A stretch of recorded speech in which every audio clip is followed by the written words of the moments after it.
Ever notice this? We argue about boomers, we critique millennials, we call Gen X the forgotten generation. But Gen Z, we're still trying to figure out what they are. Born roughly between 1997 and 2012. The first generation that didn't log on to the internet, they woke up inside it. And that changes everything. Picture this. It's 2009. You're 11 years old. You make your first social media account. Not to build a brand, just to belong. But from that moment on, your identity has an audience. Previous generations embarrassed themselves in private. Gen Z does it in 4K. Every opinion can be screenshotted, every mistake archived, every phase documented. Heavy adolescent social media use has been linked to higher self-comparison and anxiety. You grow up aware you're being watched. That kind of awareness rewires you. Now fast forward, it's 2020. You're 16, school closes for 2 weeks. It turns into months, then years. Prom disappears. Graduation becomes a live stream. Your friends become thumbnails on a screen.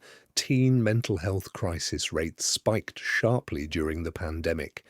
Isolation wasn't dramatic, it was developmental. Your most formative years happened during global uncertainty. And that uncertainty never really left.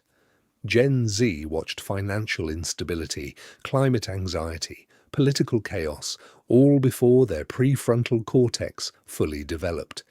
That part of the brain, responsible for regulation and long-term planning, matures in your mid-20s. Gen Z built theirs while doom-scrolling. So, yes, they're cautious. They don't trust institutions easily. They watched companies lay off employees overnight, watched degrees turn into debt, watched stability dissolve in real time. So they adapted. Multiple income streams, side hustles, remote freedom. Not because they hate work, because they don't trust permanence. Here's something else. Gen Z has language for everything.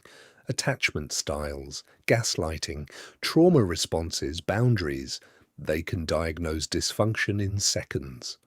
But knowing the vocabulary of healing is not the same as feeling safe. There's a paradox at the core of Gen Z psychology. They are the most connected generation in history, and one of the loneliest. Group chats don't equal closeness. Followers don't equal support. They crave authenticity because they grew up around performance. They question authority because they watched authority fail publicly. They don't automatically respect titles. They respect competence. And here's what might define them most. Gen Z is the first generation forced to process the entire world in real time. No buffering, no delay, just constant input.